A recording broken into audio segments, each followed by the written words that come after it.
Chapter 9. Ms. Ross hadn't given Mark's party request a second thought.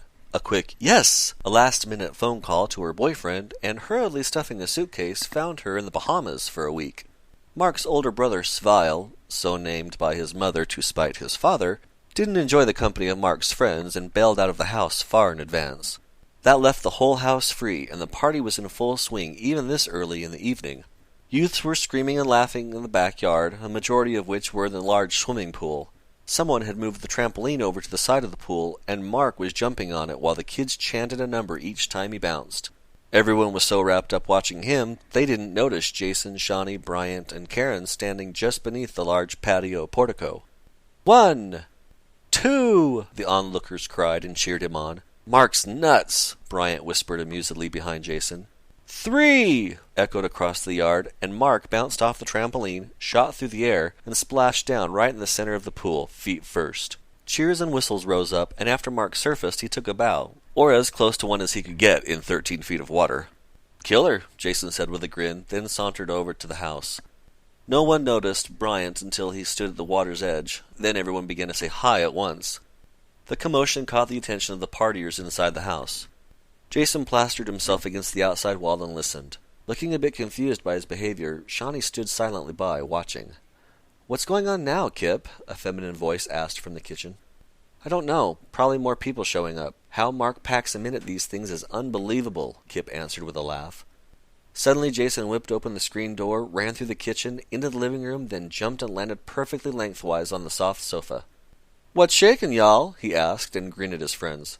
Ice clattered as the metal freezer tray hit the floor. He'd surprised their friend Tarmy so much that she'd nearly dropped the glass of soda also. The poor girl's expression of shock should have made them all candidates for a coronary.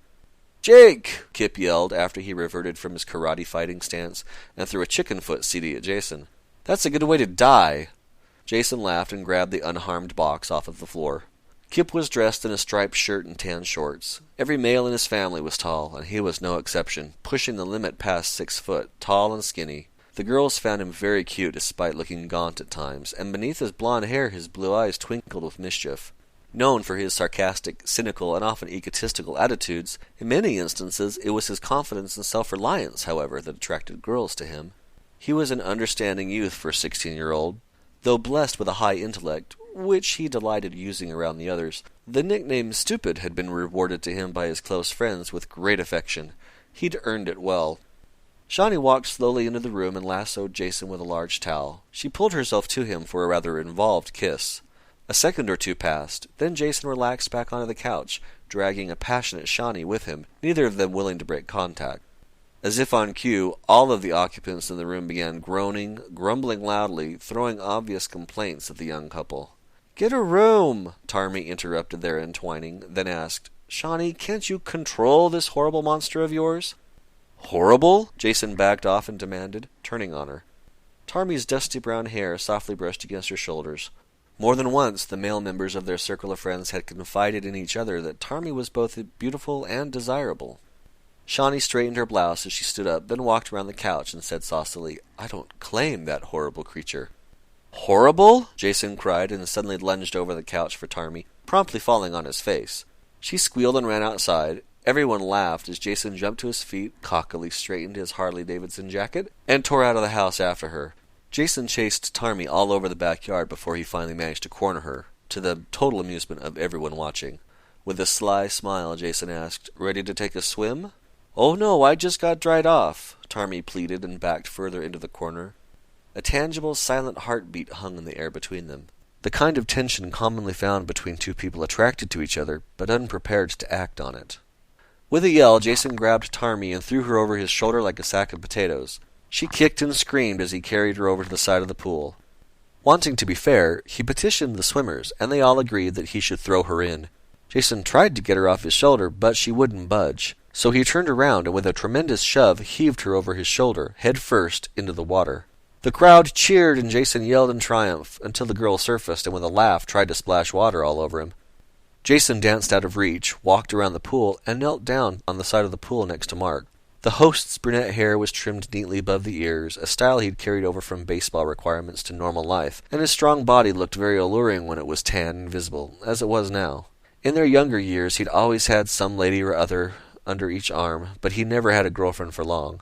Now that he was steady with a very pretty blonde named Charlene, he appeared content. But Jason, and a few others, were knowingly patient to sit by and wait to watch what happened. "Nice going, pal," Mark said and held up his hand. Jason shook it and was suddenly thrown toward the water. "Whoa!" Mark exclaimed and helped Jason quickly regain his balance. Jason turned and found Shawnee standing behind him. She looked pleased, but the look turned to realization. She spun and ran for the house. "Tally-ho!" Jason cried and ran after her. The two of them ran around inside for a while, then Jason mysteriously disappeared. Shawnee sat on the couch and kicked off her shoes to rest while she waited for him to show himself. When he returned to the party, he was clad only in a white swimming suit. Shawnee saw him, screamed, and then ran for the sliding door. Jason was quick, though, and before she could reach the safety of the backyard, he picked her up and walked out to the pool. A chorus of approval accompanied him as he walked over to the diving board and out onto its edge. Shawnee grabbed a tight hold on Jason's neck and said, "If I go in, you're going with me." Jason winked at her and said, "That's the idea." He bounced slightly on the edge of the board, then the teenagers cheered as Jason jumped into the water. When they surfaced, Shawnee put her arms around Jason's neck. They kissed, and as they did, sank slowly beneath the surface. Mark's party was planned to last until the early morning hours. It was well on its way to being one of the best of the school year. While the active crowd swam, the rest of the guests either watched movies in the family room or danced to their favorite music in the living room. After several requests, Mark finally set up an external speaker out on the patio, then many of them danced outside. Jason and Shawnee swam for a while, then danced to a few songs, and finally walked into the family room just as Mark's cousin Spence was putting on Scream 3. About 10 minutes into the movie, Tarmy walked into the room, and without waiting, Jason scooted even closer to Shawnee and offered Tarmy a seat beside him, which she gladly accepted. Only a few minutes later, Shawnee quietly stood up and walked out of the room. Jason watched her go, looked back at the screen and squinted to focus his vision, then quickly he stood up and followed her.